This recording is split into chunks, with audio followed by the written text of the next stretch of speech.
this filming from there? Yeah. Tell me when it starts. It started. Oh, okay. So, hi, Hello, my name is Juliana. my name is Felipe. Okay. So I'm going to ask you some questions for my silver award. So yeah. Okay.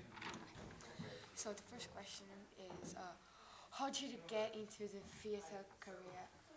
Okay, so when I was a kid, I wanted to be a ballet dancer, but I didn't study it.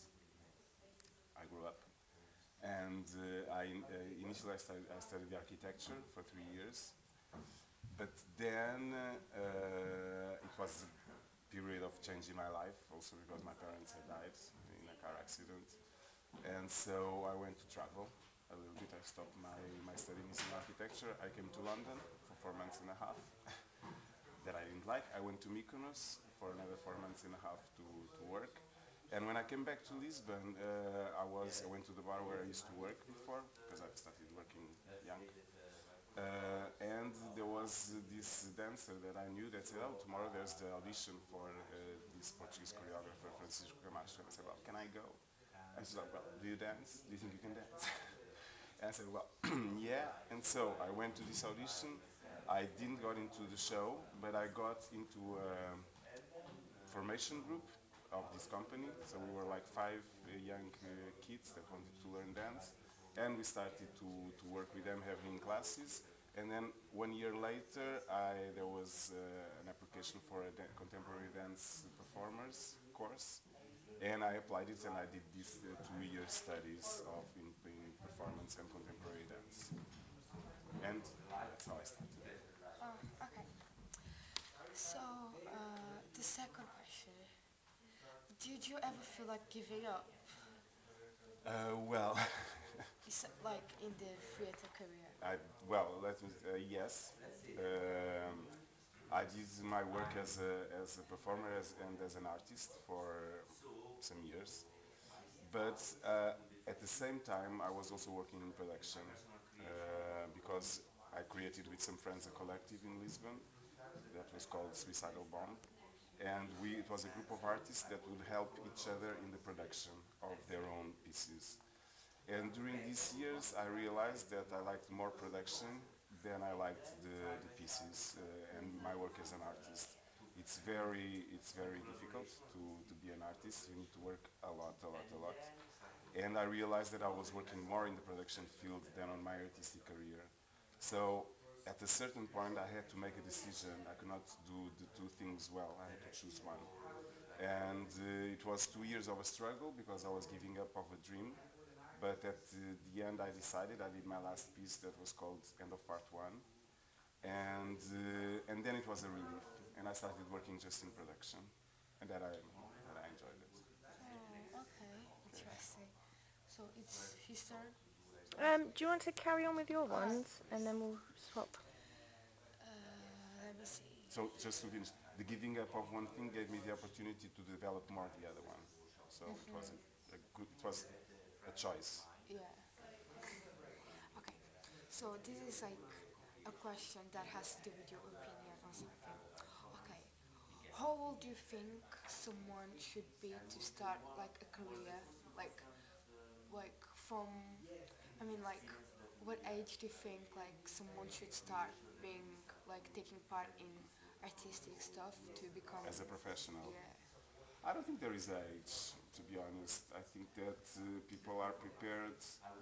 People have different rhythms in lives. It doesn't mean that wait to an age everybody's ready to do one thing, and then another age everybody's ready to do another thing. So it really depends on the person, on how you develop yourself. So there are children that start their careers when they are really young and they finish when they are still really young because somehow something happened there, and then maybe it's also difficult for children to continue to work in this field. So I think the most important thing is to work a lot and never be afraid to go to auditions and to show yourself. This is very important because if you don't risk it, you'll never know if you're ready. Yeah. And just go for it. Yeah. That's good. qualifications do you have? So, so I didn't finish my architectural degree. I have my contemporary dance course, that it's not university. But as I said, I don't have a production qualification. I started to work really young. And so my qualifications really came from my curriculum is from my experience, the experience that I have. Of course, this probably doesn't allow me. For example, I could never work for the UN, for the United Nations, because I don't have a university degree. But I don't want to work for the UN. But the experience that I have, my qualifications is the curriculum and the experience that I've done. So, kind of, I've self-taught, and I was taught by a lot of Oh, people okay. and through a lot of experience. Okay, interesting. To get to where you are now, were there like really hard challenges with what you said? Oh, how horrible. Yes, it's not easy. For example, when I went to Rome, after 2 years, I started working for a festival, and I was given a very big responsibility because I had to do the logistics of the festival, which means to organize all the traveling, the, the eating, and the lodging of a lot of people. And this is a big festival. And I've never did the festival before. This was a very, very big challenge for me, and in 4 years that I did this work for the festival, I've learned a lot, but I suffered a lot.